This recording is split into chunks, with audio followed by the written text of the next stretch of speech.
Okay, good evening, everybody. Thank you very much for welcoming, welcome to our first technical and practical trading session. As Thomas was just saying earlier, it's incredible to see how the groups are forming and people are chatting and sharing information and signals are coming in and out and correcting and tips and tricks being shared. And that's why we started this webinar on a Thursday evening, where we really want to just focus on how do you trade for profits and how do you keep your sanity. There's a couple of things that I've now learned over the last couple of weeks, talking to a whole bunch of you and other people, trading analysts, and people from really all over the world. Some people are losing, some people are making insane profits, and other people are just break even. Then they make a lot of money and then they lose a lot of money. And there's lots of emotions, lots of things going on. And I thought tonight, it's not the prettiest, most technical presentation, but it is something just to talk, to start this off. And the idea of the Thursday evenings is anybody is welcome. We want to really address topics. Johanna's going to look at the OCO limits. I saw that's a big requirement from everybody asking, how do we set OCO limits? It's confusing the living daylights out of me. I can't figure it out because it looks like I'm going to lose money. He reckons we're going to make money with OCO limits. So we are going to do something technically, but tonight I just want to talk practical and a bit more theory. It's open for discussion. I really would like this webinar on a Thursday to become an open discussion. We tackle a topic, whether it's tax, whether it's exchange, a specific exchange or new exchanges or something like that, and just to help us, or all of us, the community, to trade better, get those hard rates lower and get the profits higher. So let's kick off. The first slide we're going to look at is emotions. Like I said, it's not all pretty. This is quite simple, and many of you will giggle because you know exactly what I'm talking about when we talk about emotions. So what happens when somebody the first time talks to you about crypto and they say, are you in crypto? The question is, should you? Should I? Is this a good thing? Am I going to burn my fingers? Am I going to lose my money? What's going to happen? Then after a little while, curiosity gets the better of you and you start with a grin on your face and I'm in. You've bought your first Satoshis, or your first Bitcoin for those rich people. And then secondly, or thirdly, what happens, and this happens 9 out of 10 times with everybody who gets into crypto. I've yet heard of somebody that got into crypto and they lost their money immediately. Most people get in and they make profits and the hoho bites you. For the English-speaking people, hoho is a bug.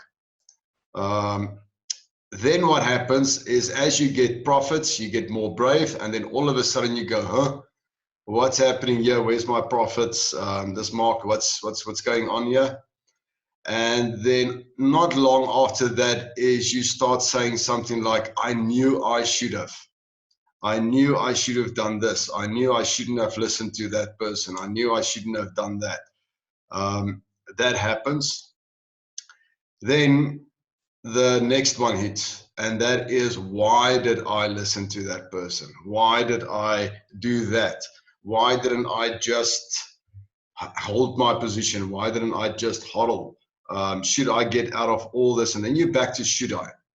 Should I get out of this nonsense? Should I get out of this group? Should I get into that group? Who do I listen to? And that is where confusion starts coming in.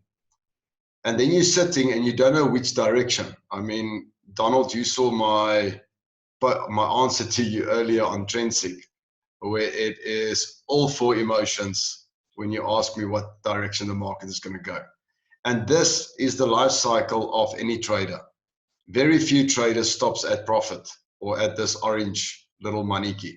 Everybody goes through this cycle the whole time. And that is why I called for this webinar, is that we can try and help each other manage these emotions. Understand when a signal is coming out. When Marius Landman gives a signal, what do we do with those signals? When TrendSig gives out a signal, what do we do with that? any other groups that you are on. What do we do with those signals? How do we read those signals? And what do we actually, how do we make profit that we try and stop at the orange and the yellow money key? That we don't complete the cycle down to why did I or should I and confusion. But rest assured, you can print this out and stick it on your fridge or on top of your computer. You will go through all of these emotions.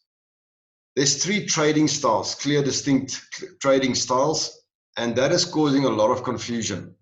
We've picked it up since we started Huddle Knots and a few other things, and I thought we will discuss it very briefly. First is you get scalping. That's what I was talking about earlier. You quickly get into a coin, take your $1, take your $2, take your 10 cents, take your 5 cents, and you get out. It's in and out, it's in and out, it's quick, it's fast. You cannot scalp with short-term or trend swing trading signals. It's gonna bite you. Scalping is normally, and it's contradicting what I said earlier before I started recording, scalping is normally on your odd coin. Everybody saw, I think it was WRX, that gave like 300% in a question of 2 days. There was a couple of those coins in the last week that gave insane profits. So you could, that's what scalping is for. Get into those coins, get in and out. Then you've got your short term. Now short term and swing trading actually works very, very much hand in hand. Most of your bigger signals givers out there, like Marius Landman, gives us a trend. And that trend says that Bitcoin is going to go to 14,000 and then it's going to come down or something like that. And then short term is where you ride it from where you start all the way up, and it makes little spikes, little drops, little spikes, little drops, all the way up until it gets to the top of the uptrend before it starts the downtrend. And with short-term trading, you can also ride the downtrend and make profit, increase your profits on the downtrend.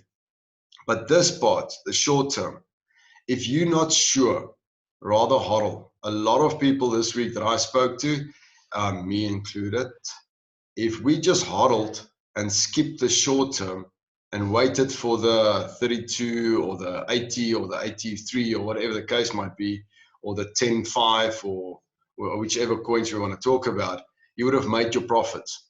But sometimes the eagerness and the emotion gets the better of us, and we want to sell and then hit that next level. So as you can hear as I'm talking, there's lots of contradiction going on. And that's exactly what's happening in the market. There's lots of contradiction going on. Do this, but don't do that. And it's actually the exact same thing. So you need to, or we'll get to that in a second. Now, how do you determine when or which one of these do you do? You have to look at what your time availability is. Don't try and short term or scalp if you are in between meetings, if you are traveling, or you don't really have time to sit and watch your indicators, watch that coin. Because what's happened to me and a few other people, you're just in a short term or even a scalp trade and something happens. The cat bites the dog, or whatever, you've been called to your plane, or your boss walks into the office or something like that, and you can't focus on it, and Bob's your uncle, that thing will do the opposite of what you were busy doing. And you will either get stuck, or you will be out of the market and have to wait until that thing comes in, down to where you got out, or you have to take a knock. And nobody of us likes to take knocks and losses. So that's the most important part of tonight's meeting, is understand the very clear, distinct trading styles and make sure that you have time that suits these 3. Or when you do scalp, make sure that you set 2 or 3 hours and that's it, aside for yourself. Noise. You can see the guy's got his laptop in front of him, he's got a phone in his hand, and he's going, what the heck? This guy is saying that, this group is saying this. He doesn't know the 3 different styles. Marius might come out with a swing call, TrendSig might come out with a short-term call, and the hodl knots will go crazy because they've just taken 2% here, 5% there, 3% here, 8% there, and you can't figure out where you are and what you have to do. So you really need to try and see all of those things as necessary evils. And I'm saying this with lots of love to all the signal givers out there and the groups that we are part of and started. The noise is always going to be there, and you need to use that noise to your advantage, not your disadvantage. And there's only one way that you're going to be able to do that, and I'll talk to you in a second on that. Then plan. This is how you're going to manage your noise element. If you know what your strategy is, there is no, luck is not a strategy. So when you hit a coin by accident and it gives you lots of profit, that is called scalping. That's what the scalpers do. When you short term and when you swing trade, you must have a plan. You must have a strategy. And once you've got that strategy down, yes, you need to be able to be flexible and amend it or change slightly, but don't overdo it unless there's a major notice coming from everybody that the what's the coronavirus or something like that, and that coin is going to crash. Then yes, you can change your plan, but otherwise stick to it. There's a few people on this call tonight. There's a few other people who couldn't make it that I've been speaking to on a regular basis. If they stuck to their plan of a month ago, they would have had insane profits today. If they stuck to their plan 2 weeks ago, they would have made incredible profits. If they stuck to their plan from a week ago, they would have made a lot of money. And I even have a few people that I speak to, I call them at night and they say, no, this and this and this is the strategy. And it sounds fantastic. And tomorrow morning I get up and I see that's exactly what the market did. And I phoned them with the awaiting of this excitement and cheerfulness on the other side. And all you can hear is crick, crick, crick, crick. The person is hardly answering because they read something somewhere and they changed their plan. And everything turned upside down.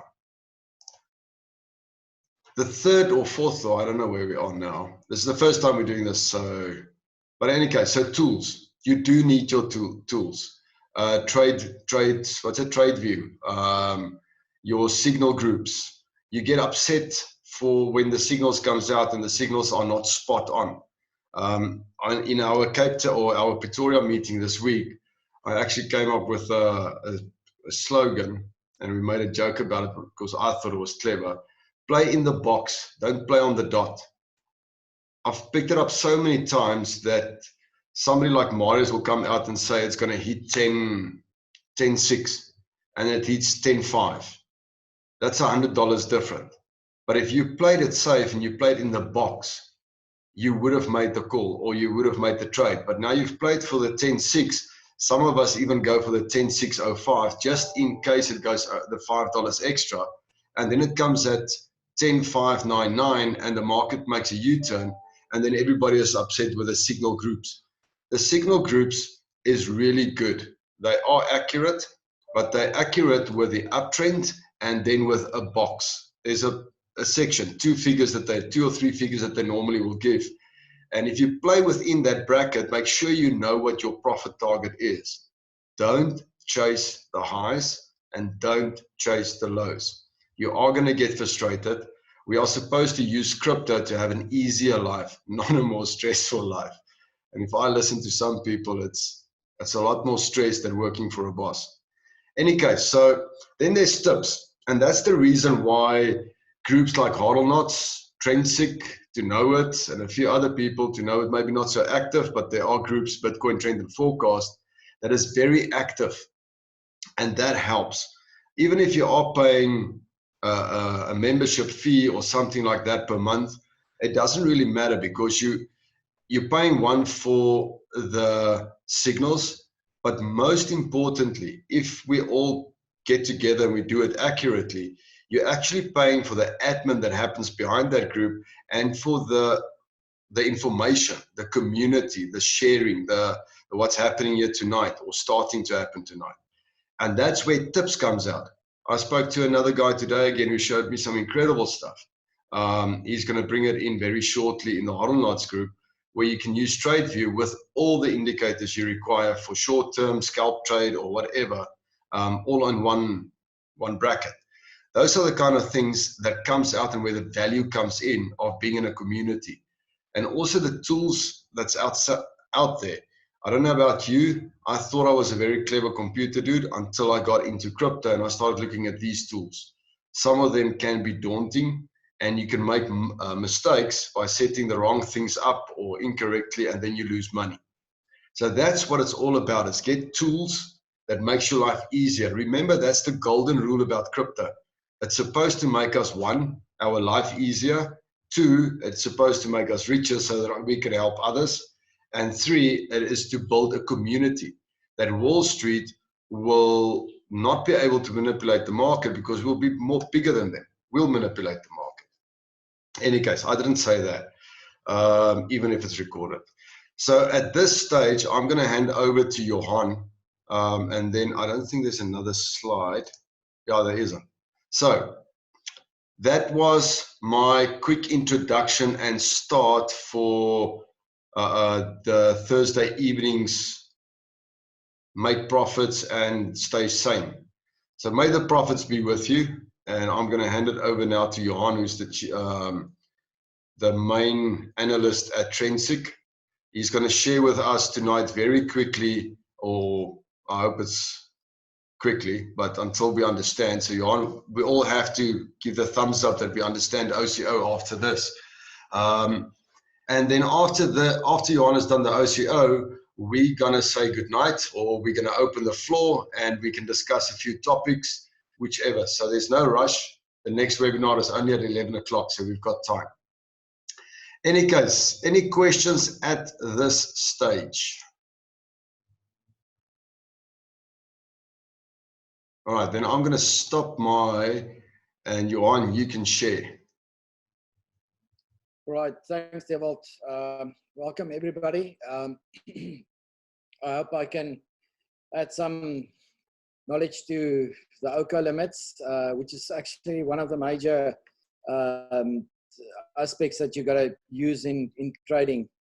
I think the major thing is once you buy in on a coin, you don't want to sit there for 2-3 hours watching it, especially Bitcoin. Bitcoin can run up and down, markets can be manipulated, and it's like, especially from this morning early on, I couldn't really tell what Bitcoin is going to do, if it's going to spike in 1 hour or 2 hours, or if it's going to drop. So the main thing is, what I usually do is I try to look at a trend, a previous trend of Bitcoin. Bitcoin runs according to previous trends. I think the last 2 days Bitcoin formed a total different trend that's new to me. Marius also mentioned that in one of the webinars, the previous webinars, and I think that's one of the things that's a major indicator that we also must use to say, okay, this is an open market. Everybody can get in. Wall Street, especially the big financial institutions, they can manipulate the market. So you have to know how to use your OCO limits. Because what I do is I buy Bitcoin, I buy a Litecoin. I actually trade with Bitcoin, and I buy a lot of other coins with Bitcoin. But once I buy Bitcoin, I know for a fact, okay, if Bitcoin spikes, I can sell. If Bitcoin drops, I can sell. And that's basically my peace of mind to say, okay, I can set my limits. I trust the markets. I go to bed. I can have a good night rest, wake up the next morning. If it's sold, I know for a fact it's either on the high or the low. So you got to set limits for yourself. Sometimes I lose like 10%. Sometimes I gain that 10% back in an hour or two. But the main thing is, to use the OCO limits. I think a lot of the guys misunderstood the signals that we sent through. But it's also, I want to share my screen so that you guys can see exactly what I do, what my intention are, so that you exactly know, how to set your limits, especially, if you want to trade for another hour, shut your computer, shut down the computer, go to bed, wake up the next morning, and know for a fact you won't lose money. If you lose only 5% or 10%, you can make it up in a day or two after that. All right. Dewald, I just want to share, I think the basic thing about the trades is, you know, to look at your market. You must just tell me. Johan, just a quick one. Sorry. Can we focus just on the OCO limits tonight? So in other words, what is the OCO? What is OCO limits? And what does each part in there mean? And how would you set it? All right, let me just set that up quickly. If we can keep it tonight to that topic. Okay. You see the OCO limit. If you want to, say for example, you buy in at a low point here. Let's say, for example, it's this is XRP. Let's say, for example, you bought this coin at 29573. The coin is running up. We're sending signals out, but for example, 0.32874, it came down. It came down much further as we expected. So at this specific spot, we consider, you know, a sell limit. We know the market might drop or the market might go up. And that's the main thing that you want to do is you want to make sure if the market spikes up, you want to get into the market again. If it drops, you want to get out of the market again. Once you set your OCO limits and it's sold, you must reset another buy limit. And that's the main thing, what keeps you busy, you know, setting limits. All right, let me just do a basic here. Okay, I've got this one here. Okay, let's say, for example, if you are in XRP, this was 1600 hours. You can just get to there. Okay, so while you're busy looking there, everybody that's on here tonight that's not on TrendSig will get a bill. We do accept Litecoin and Bitcoins because you just got a signal from XRP. Yeah. All right. Okay. If you guys can see, okay, XRP is quite accurate. So I've checked the grid. The points work out very accurately. It's only this retracement came from today's Bitcoin's retracement caused XRP to drop down, and it wasn't supposed to be you know, to be like that. After the retracement, I picked up this low point, and I went back and picked up those 2 points. From here, the market will go up to 3537, and then 40 cents, and most probably 42 cents. But we don't know what's going to happen here. If Bitcoin drops, XRP will drop as well. It sometimes takes an hour to, let's say, 30 minutes to an hour. Then XRP drops. So it's still a good coin to be in. I've actually bought a lot of my profits that I made the last week. I bought XRP today, even on a very high. I think I bought it in at $31 cents. I could have bought, yeah, but I spent, you know, I just bought in because I know it's going to go to this 37, even 42 cents. Okay, Dewald. Now you know why the TrendSig signals are sometimes a little bit slow to come out, because Johan will go and take the joke from around the mountain, Jan Spies way, and he will go around the mountain 3 times before he gets to the point. Yeah, but What's OCO limits? All right, okay. Okay, let's say, for example, I just want to get my pen out here. Okay, so let's say I bought in at this specific point. Okay, so I bought in, let's say at, so let me just delete that. Let's say I bought in at 3230. Well, let's say 32 cents. I don't know what's going to happen within the next hour or two. Sorry, let me just recall that. All right. So the OCO limit is once you buy into XRP. So let's say you've got like 2,000 or 5,000 XRP into your profile. You can either wait for the long haul, that would be, let's say, 1 week, you know, to go up to the 37, 42. It can take 2 weeks, but you're unsure. If it's going to drop, you rather want to sell, let's say, at a specific spot here. I just want to make this bigger. So let me just go back there. Okay, I'm just going to use this one as an example. Okay, let's say I bought in at 32, let's say 32 cents. Now you're in the market. Now, if we send out a signal and say, okay, we're gonna, markets might hit 30 cents. I just want to put prices out here quickly. Let's just copy that one.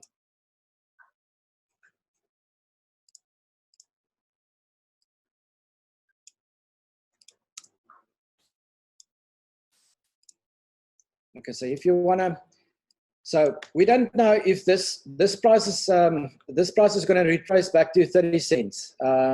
It might go up to 35 cents, but we're unsure. So, for example, you're actually in the market at 32 cents. We give the signal, but it might spike through all the way to 35. The main thing is with the OCO limit. Let me just say that quickly. So we want to sell. You've got XRP on your profile at the moment. We want to sell for 35 cents. So your price will be 35 plus. Your stop will be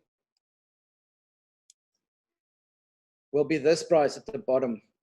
No, sorry, it won't be this price. It will be just slightly lower than this point.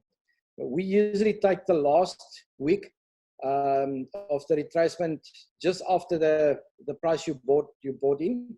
We will take about 10% just below that. So that's 319. So I would set my stop at 319, and then I'll give you guys a description of how it actually works, and then I'll do my limit a little bit lower. Okay, so that would be my sell limit. If this market spikes up to 35, it will sell. That's actually what you want to do. That's what you want. But now, if the market gets manipulated and it drops down, so if we drop down to this level, I want to get out of the market. I don't want to buy back in. I want to buy back into this price, but I want to sell. I want to sell somewhere here, just a little bit lower than the price I bought in. So that's what OCO limit is doing. It's basically covering you, not losing. If this price drops all the way down, let's say it goes all the way down to the bottom here, you would lose all your profits that you made all the way up to this point. Now that's what an OCO limit is. So usually when I buy in at this price. The market goes up, goes up, goes up. At this point, I move my OCO limits up. So my stop loss, I would move up to, let's say, somewhere here. I would still do a sell limit, the price up to here. But if the market stuck here and it do a sideways action, it can come down like XRP did now today. But I don't want to lose all my profits. So usually what I will do is I bought in at this price. So I can move my OCO limit, my stop limit up here. If this market hits that point, when it goes sideways and it drops down, it will sell at that point. So I don't lose that. It can come all the way down to this 299. All right, Deval, that basically described the sell OCO limit. Okay, so you're welcome to ask questions, but just to summarize it, in essence, when you've bought, if you are on these signal groups, various signal groups, they come out with the signals, they give you a potential high and a potential low. Obviously, what your risk limit is, and then you just move your stop limit, if I understood it correctly, your limit up as the market is going, so that you protect your profits. So this is not something automatic that you set up and you leave it. It just means that if the market does spike, your profits will go up, and if you can get to your computer, update your OCO limit. What does OCO stand for? One cancels the other. So that means if it drops below your limit where you don't want to sell, and just on that one, I understand it now a lot better. But what confused the heck out of me was every time I set it up, I was still thinking about the Forex days. You can't have your stop limit or your limit lower than what the current market price is, if I understand correctly. Or was it my stop limit couldn't be lower than the current market price? Yeah, that's different. I mean, Binance is giving you this option to protect you in losing all your money. I mean, there's huge trades. I can just share. Let me just share one of the other screens. Are there any questions on OCO while you're finding your screen? Dewald, I've got a question. Yes, Roland. I understand. Thanks very much to OCO. I understand the price. Obviously, that we want to sell it, in case when it spikes. I understand the stop limit so that we protect ourselves. Just just explain the limit again. That's a bit lower than your stop limit. What's the limit for? Can you maybe do a live one, Johan? Do you have a screen where we can't see your portfolio? Don't show us your size. Gerald, I can answer Roland there. Yeah. So the limit that you activate the stop actually is for the system to actually go and place the sell limit order on the lower value. So if you want to sell at the higher price at 35, but you want to protect yourself from the bottom, and your stop will say be at 28, or that's your bottom price that you want to sell at, you'll set your stop at 28.1. And then when the price reaches 28.1, it will create a sell order for 28. That's it. Now, on that specific note, OCO limit can be dangerous if you don't pay it. You still need to pay it. It's not a safe zone and you can forget about your trade and don't stress about it. I spoke to one or two people this week where the OCO limits just came in. It did a long week. It spiked down, it sold, and it spiked back up. So the OCO limit does work, but you still need to make 100% sure that you use it at the right time with the right signals. Am I right, Johan? Yeah, you see, what you actually want to get, let me just do another. You see, I do, can you guys see my screen? Yeah.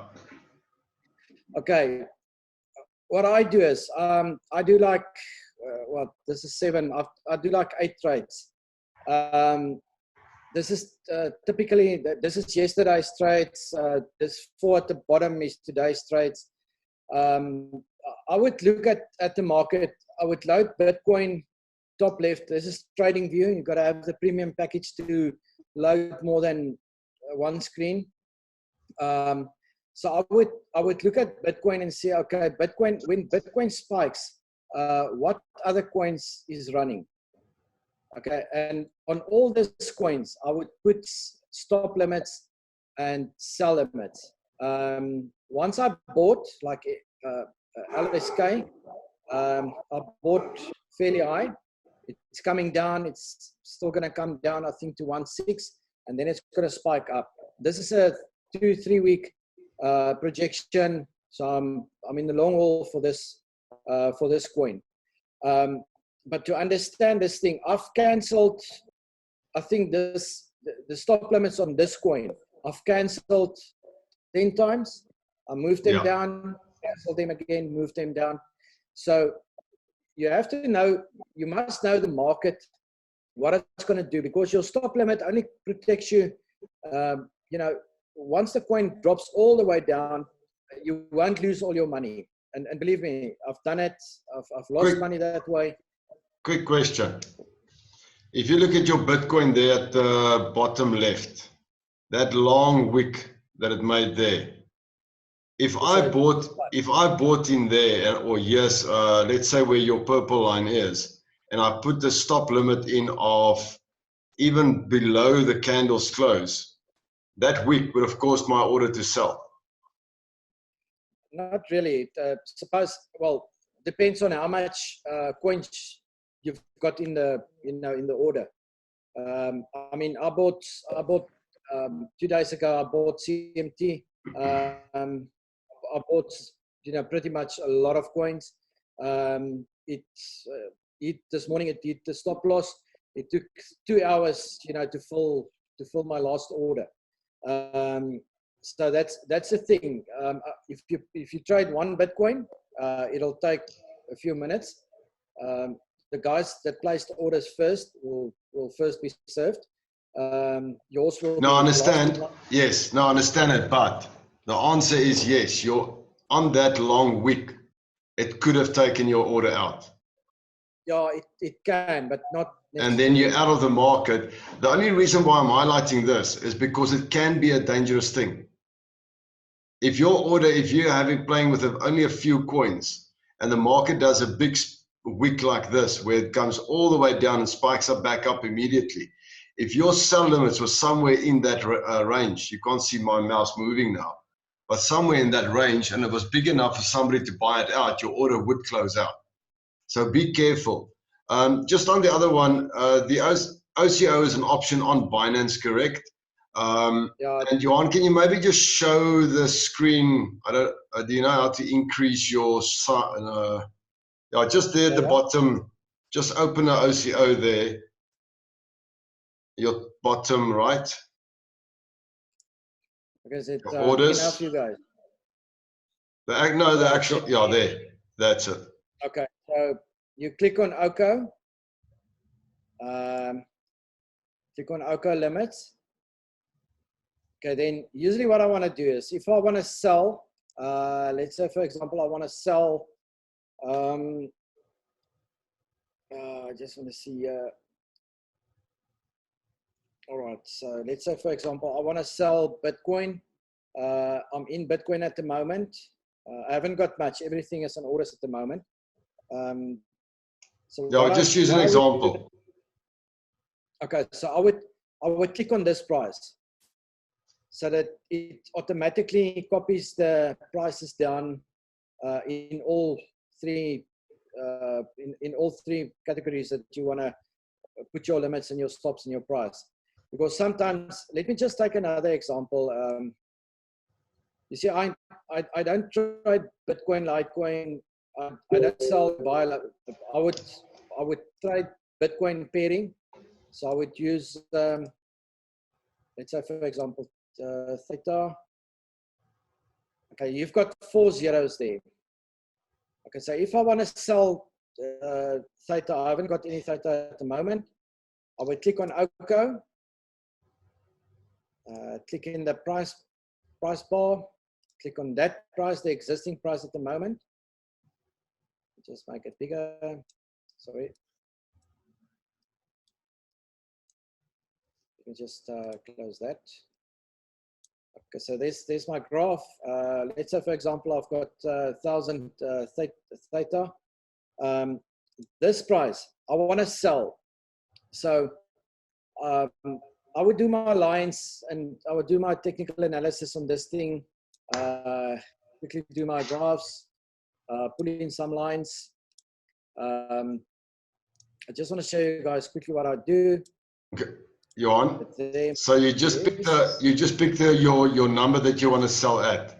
After you've done your technical analysis, or you've got the signals from some group or someone, then you decide at what point you want to sell it. Okay, and then you put there the price and what you want to sell it. This 2012.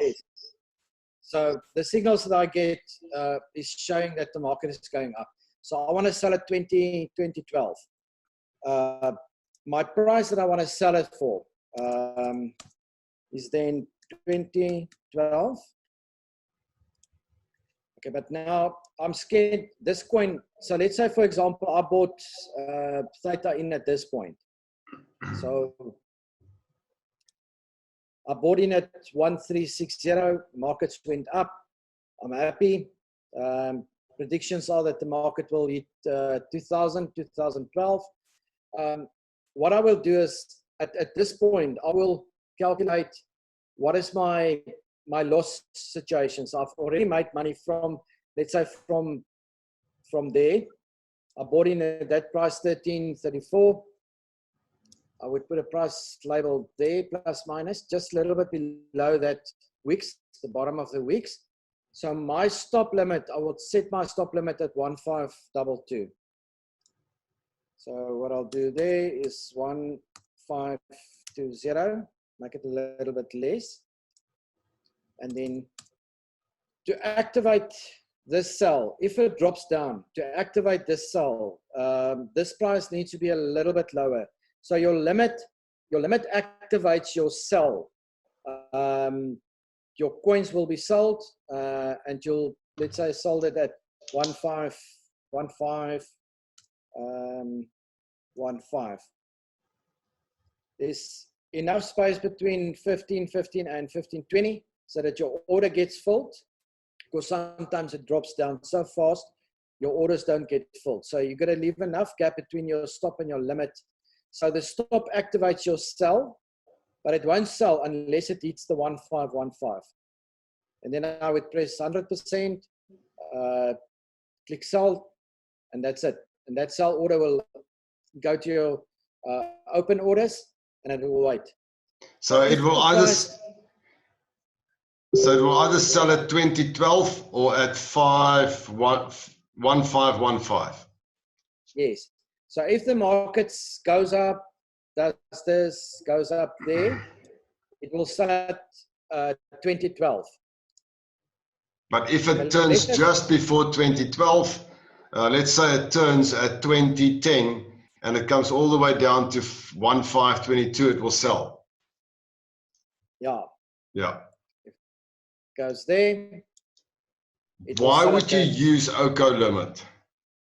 Or the OCO? Yourself. You bought at, let's say, 1334. So usually what I do is I just do a little Excel spreadsheet. Price that I bought in. If the price starts spiking, I'll wait patiently for this thing to run through it sideways and everything. I know for a fact theta is going to go up. I do my technical analysis on this coin quickly. I look at my signals from my signal guys. I check my volume, all the technical stuff, and I know for a fact this coin is going up. What happens next? Bitcoin has a flash drop to $300. This coin comes down, so it will sell you, but it won't. You know, it can either come down all the way to the bottom, and then you got to start again, and that's mainly the emotional thing in trading that breaks you. Is that you bought in at a good price, the price went up, you went to sleep, came back the next morning, and this coin is way down, even below the point that you bought in. So you lost a lot of money.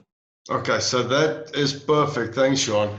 Yeah, so as Johan just said there, what you will do normally here is if you're expecting price action at night and you can't sit up the whole night and watch the coin, you set your OCO limits. It's got the advantages and it's got the disadvantages of everything else. The best obviously is to sit and watch it, but we all can't.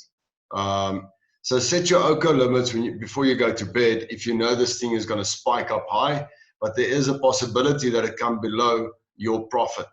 And that's one of the things that we will discuss further in the upcoming weeks is your profit planning. How to set your profit planning, how to know, because something that I also found is a lot of people are trading blind. They're just trading for profits. They've got no indication of where their limits is. They're just trying to push it to the limit, push it to the limit. And those are the people that's normally losing or getting frustrated or not understanding what's going on. Crypto is going to be here for a long time. So it's not going to run away and it's got a trend of doing up and down with a steady incline. If you go and look at the last couple of years, crypto is going up very steadily but consistently, and in between it's doing this, and you just playing all that up and down. So don't stress when you do get out of a coin and it just goes up. There's many other coins you can get in, but that doesn't mean that we need to be silly. Try and keep your coins. Don't lose coins. Rather, your dollar value can go down, but your coin value should not go down. So always trade with your coin in mind. Forget about the dollars. Your dollars will come as the coins fluctuate in price. The one thing that you want to protect in crypto is your coins accumulation. If you are losing coins, you are actually losing in crypto, and it's gonna be bad for you in the long run. So in the long run, we forget about dollars. We all need to live, and we all want to take dollars out, and there's a different strategy for that, which we will discuss at some stage. But the main focus is increase your coins. Okay, so any questions from anybody? Is OCO limits a bit more clearer? Thank you very much, Johan. Anybody got questions? We can still see your screen with your small portfolio there. But don't worry, Johan, you'll get there. Okay. Yeah. Any questions? Hi, Dewald and Johan and everyone. Silly question. Hello. We set alert signals for me, but they don't come through on my phone. Is it maybe because I'm locked out or what? Sorry, say again. I didn't get that. David? Yes. No, I said I've got alert signals on my portfolio, so that I can, when the market goes up or down, or actually goes up, it will alert me on my phone, but I don't get those signals. Oh, so your app, I think it's your phone settings. Any phone technical experts here, what phone do you have? In your settings, you must just go activate that app where you set your signals, that it does actually come through. So I don't think it's going to help if you set it on your trade view unless your phone is connected. Anybody here who's done trade view or Binance? Is it on Binance or on your app? On Binance, yes. But on the app on your phone or on Binance on the website? On Binance on the website, but it does show on my phone as well, on the app on my phone.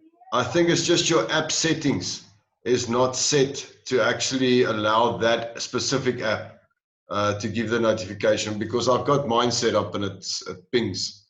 But I also had to go and set it on the iPhone, so I don't know which phone you've got. Maybe you can just give me a shout afterwards and we can have a look at it. Okay, I'll see. Thank you. Yeah, there's somebody just posted there. Check notification area on app if it's activated or switched on. So it will be in your settings on your phone under notifications. Sharp, thanks. All right, any other questions from anybody? Thank you. Thanks, Louis. Just the one thing, the sell OCO limit, once you're in the coin, if you want to sell it high, and then you want to protect you if the coin drops down. But the buy OCO limit works the other way around.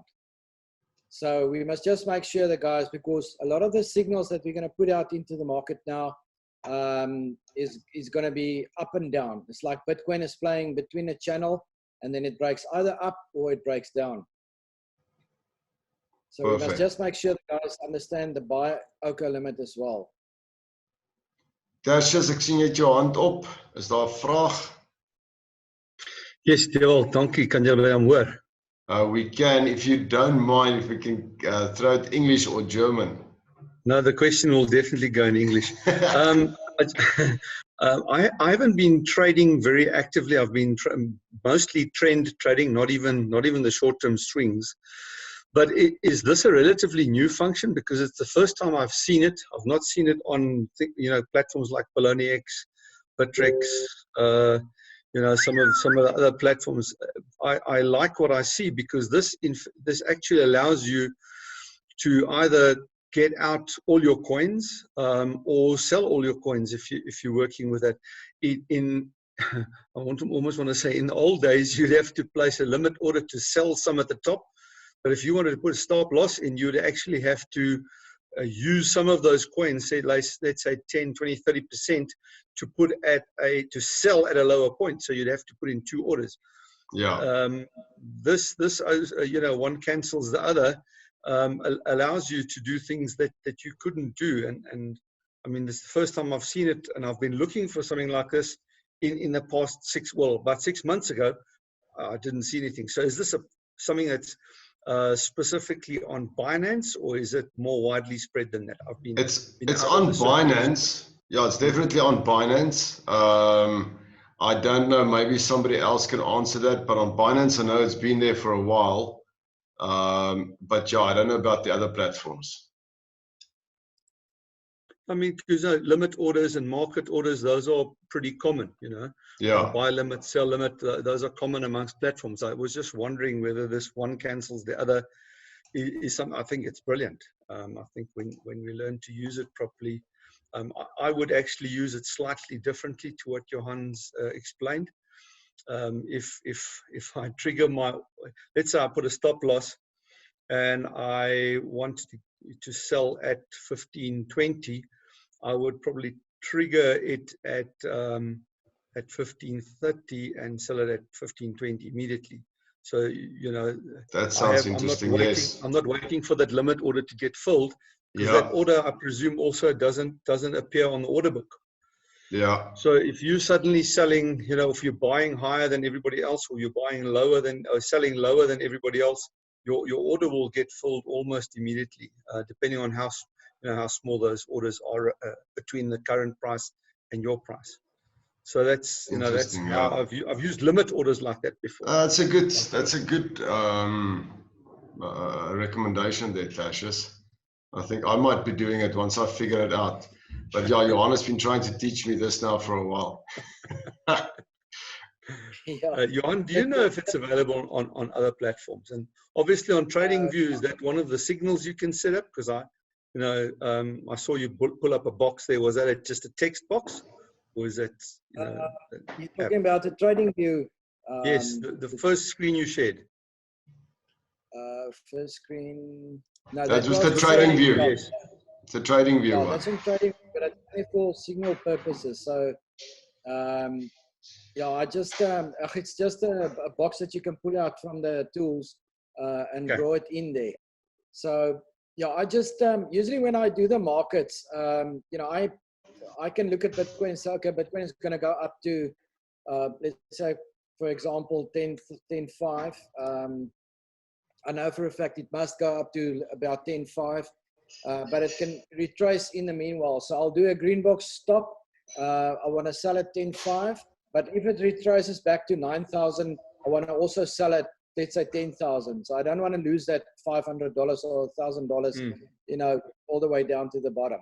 The main thing is in Bitcoin, you can do your stop and your limit fairly close to each other because your order will be filled. But believe me, on some of the coins, it took me, I think, about 5 to 10 minutes to get my order filled. It didn't show on my balance, so I went back, refreshed, and then after, I think, 5 minutes, when I opened the balance again, it was gone. So that's the main thing. You have to refresh your screen the whole time, especially when you sell and buy. Refresh every time so that you can see what's your actual balance on the screen.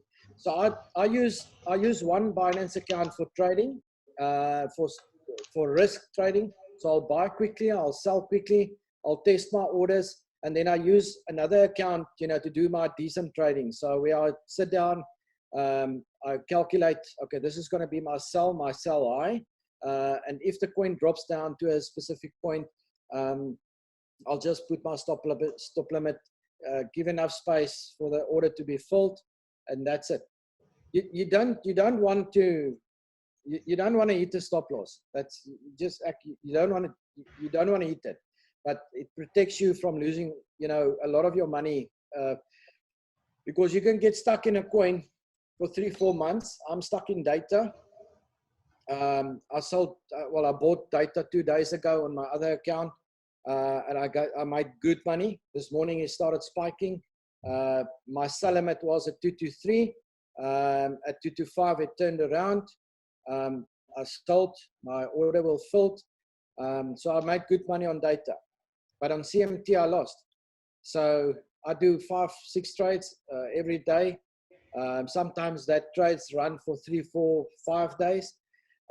That's actually the best. So even if Bitcoin is high or Bitcoin is low, I don't care. I do Bitcoin signals to give me an indication of what other coins I must buy. Because Bitcoin will spike up to 12,000. I know there's 4 or 5 coins that will run with Bitcoin. Then there's also 4 or 5 coins that will drop. Once Bitcoin starts running, that 5 coins will drop. So I just don't buy them. So if I know Bitcoin is going up, I will buy specific coins. If I know Bitcoin is going to drop, it's going to retrace slowly, I will buy 7 other coins. So I make money on 5 coins when Bitcoin goes up, and I make money on 7 coins when Bitcoin comes down. That's a perfect point that you're raising there, Johan. Thanks. Yeah. Johan has now just raised the perfect point there. Know your coins. If you've got your personal portfolio planner and you've got it set up and you know which coins does what and you understand which coins have your favorite coins, you must have them. You must understand what the coins are doing and which trends they are following. So that's actually a very good point that you raised there, Johan. Right, you see, Dewald, the last month, everybody was buying Bitcoin at the low and selling Bitcoin at the high, but we try and do it in 2 or 3 days. The next moment Bitcoin drops, you lose your money. That's why I would rather stick to the 5-day to, let's say, 14-day prediction that gives you a low and a high. You can scalp in that week or 2 weeks. You can scalp up and down. But I've seen so many times where Bitcoin, gets to a point, it gets to a resistance, and it just breaks down suddenly, and it comes all the way down, and it breaks your portfolio. So, we try to chase $2 on Litecoin. It's dangerous. We're trying to chase $100 on Bitcoin. It's dangerous. Yeah, no, it is. That's why I always tell the people, do not chase the high and do not chase the low. It is going to bite you and it is going to cause problems. There's a box, play in that box, but most importantly, play in with your profit. If you want to make 5%, 10%, and you've made your 10% and it looks like the coin still got more legs to go and you are able to be in front of your computer, then take it. But if you're not in front of your computer or you're able to quickly act on that coin and you leave it to go to 20% because everybody says it's going to go to 20% up, then the chances is very good that you are going to miss those points and you're not going to get even your 10%. You might be able to catch the coin and get 2%. It was primary, and the reason why we're saying this and why we're doing this again, or now starting to do this tonight, these are the things that I hear every day from people. If only I kept my limit, I would have made 30%. But I didn't keep, I went a bit higher, it turned around and it came down too quickly and I couldn't catch it quick enough. I wasn't in front of my computer and I only managed to take 3%. It's still 3%. And on that note, a lot of people talk, I've lost. You need to be careful because your brain, if you talk about that you've lost coins or that you've lost money, it means you physically put money in and you've lost that money. If you've got your money back with 1% more profit or something, you've made money. You might have missed out on an opportunity to increase your money, but you did not lose your money. So the minute you're going to start changing the way you talk and the way you think about crypto, the more easier crypto is going to become and the more profitable it's going to become. Because people talk themselves into a negative state of I've lost, when in fact they've missed an opportunity. They haven't lost. And that's something that there are people that's losing money, but be careful with that kind of terminology. If you just start talking slightly different with your trades, you're going to see your trading portfolio will change drastically for the positive. Yeah, the positive, that's the word. So just on that note, so as you can see, this is going to be a mixture of technical, and it's going to be a mixture of psychology, and then there will be a mixture of let's share ideas, what works. We even just figured out how to fix a phone. So yes, I've said in the message earlier, please email me if there's specific topics, specific things that you would like us to discuss. If you have somebody that is really clever or very sharp on a certain topic within crypto, please invite them to be a guest speaker one night. This doesn't belong just to CASA or just to Huddle Knots or something like that.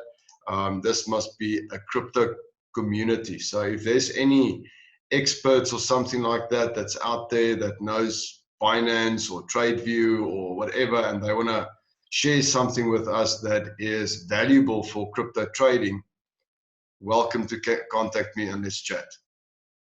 All right, so I'll keep quiet now. Any other questions? Johan, did I miss anything? Tashes? I see Selvin, the expert, is here. Thomas, our German. Johan, can you answer maybe a question from my side? Yes, Thomas.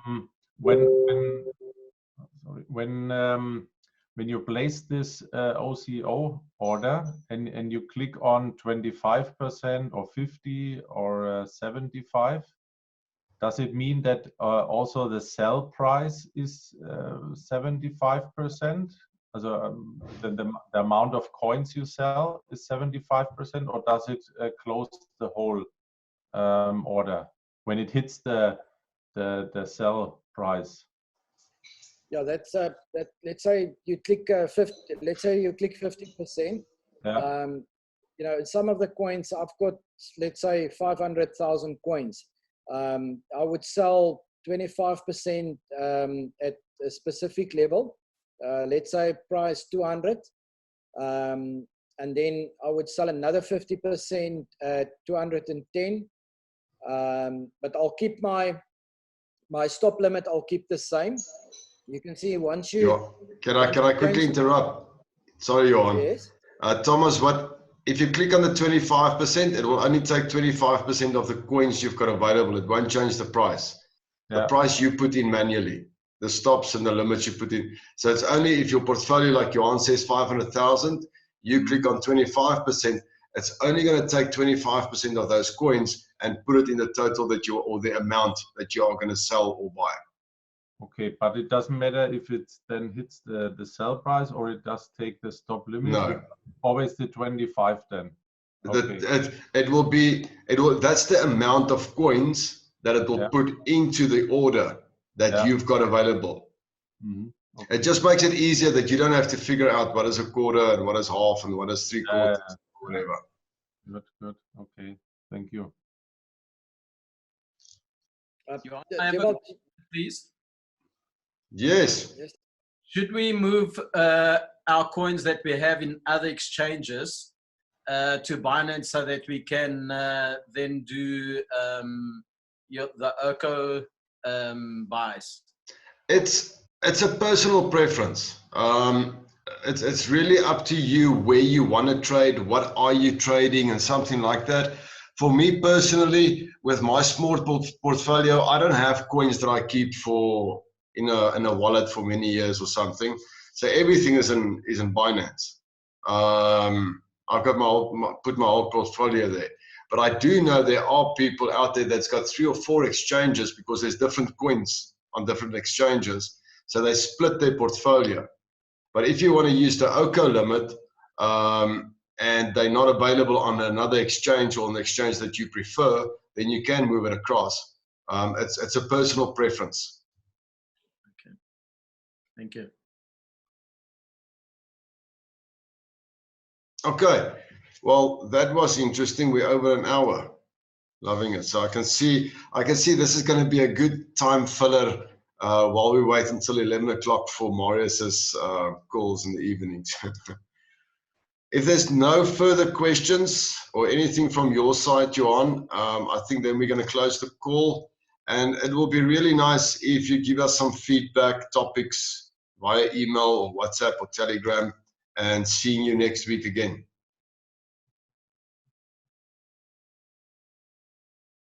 All right. Thanks, everybody. Have a fantastic evening, and I'll see you on the other calls later. Thanks, Bye, Dylan. Jan. Thanks, guys. Thank you, Sean. Thank you. Bye bye.